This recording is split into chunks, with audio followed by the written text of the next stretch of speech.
Making my cabbage stew.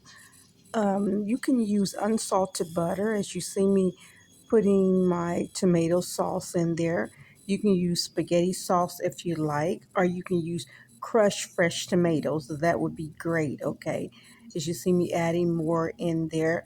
I'm not really giving ingredients. I am talking over this right there. That is some seasoning. That's some Sassoon seasoning.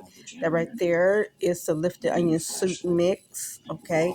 Great for this stew, okay? I will be adding my stew meat in here.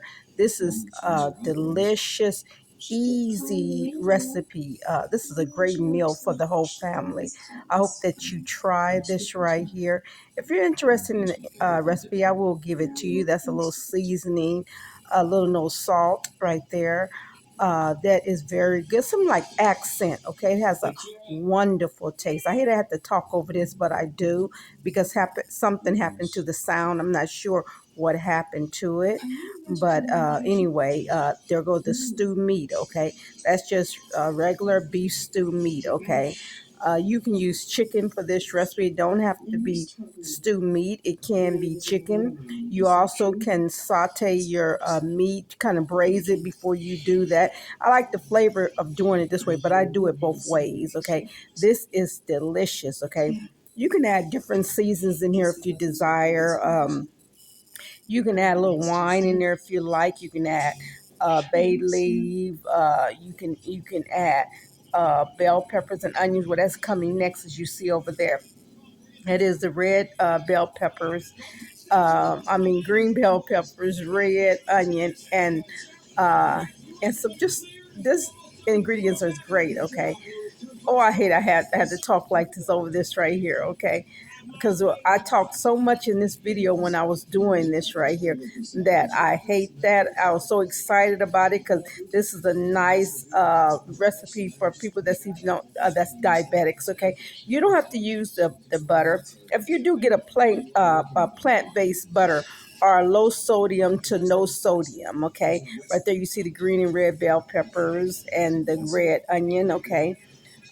This is a delicious meal. You also can saute the vegetables, okay, the vegetables before you put it in there, okay. I do it both ways, okay. Both is just delicious, okay, to me, okay. You can add a beef broth to this right here. This is a stew, okay. I would say if you ain't gonna use beef broth, use a vegetable broth. You don't have to use chicken broth, but you can. Okay, so it's gonna give it a little bit different flavor, but it's still gonna be delicious. Hoping you enjoy the recipe and you do prepare this. If you're interested in the recipe, let me know and I will put it down so that way you will have it. Never know, you may want to try it for you and your family. This is a very good recipe. This will have cabbage in it, okay? It will have cabbage in it. It is very good. You can use spinach in this. You can use cabbage. You can use spinach. I use cabbage, okay? This is a good meal. So flavorful. You can put different kind of flavors in here if you want, okay? From basil to oregano. Just make it your own, okay? Make it your own. This is just such a delicious meal here, okay? This is my go-to when I want to. Sometimes when I want a stew, but I don't want all of the carrots and all that. Then I go to this right here, right there. That's my tomatoes. But you can use fresh tomatoes, okay? I would say use Rotel. If you're gonna use use a good name brand, okay? Rotel is good to use, okay? But it's right here, Rotel tomatoes. I think you would really enjoy that, okay? Right there, that's my seasoning I'm putting in there, okay? Just, add the season that you do. Everybody don't like the same seasoning, okay? So add the seasoning you want, okay? You won't see me put a little vinegar in this, okay? Just a little, about a teaspoon of vinegar in there, okay? I'm telling you, this is delicious. I guarantee you're going to love this right here, okay? I mean, it's just so good. I think your family gonna love it. As you can see, that's my beef broth there.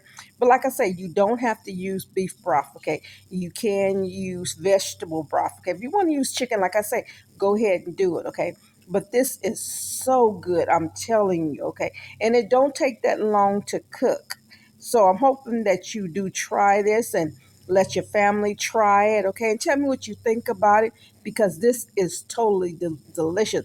You're gonna see the potatoes. I am gonna put some potatoes in here too, okay? But you can bypass the potatoes and put, you want it more healthier, put sweet potatoes. I do that too. It's delicious. Put sweet potatoes in there, okay? But put the sweet potatoes in there when it's like 30 minutes before this gets done, okay? Or 20 minutes before this gets done. Put your sweet potato, cut them up like little square pieces, okay? But you're gonna see me put the white potatoes in here. This is just delicious. I mean, okay. This cooks for a while. You want to cook this for at least about almost an hour, okay, or just until the veggies, all the veggies in there get nice and tender, from the potatoes, from the bell peppers, the onions, and most certainly the meat. Okay, you want to make sure that meat is good and tender. Okay, you can add you a little cornstarch to this if you like. It's really up to you, but you don't have to, but you can, okay? This is just so good. You know that right there, you see my cabbage there that I'm about to put in. As I said before, you can put spinach in with this right here too, okay? It's great, okay? But I'm just putting cabbage in here. I'm not putting no spinach. I really ran out of spinach. I would have put the spinach in there, but I didn't have none, okay? But this is just so delicious. I think that you're going to just love this right here. It don't take long to cook it, okay? This meal spreads out. You can feed about 6 to 8 people with this meal right here. Maybe make some cornbread, make something else on the side. I guarantee you, your family will love this right here, okay? Just make sure you cook it until everything in there is nice and tender. But don't overcook your cabbage, okay? Keep some of the vitamins in there, unless you just like your cabbage soggy. Again, I thank you so much for joining me here. It's such a blessing, to be able to prepare for you what God has given me to do. I love cooking. This is my passion. Hopefully that you will join me as I bring more dishes to you, and more diabetic food that I will be bringing. I really love cooking diabetic food because I'm a diabetic myself. So hopefully you join me and you see some of the things I fixed, and you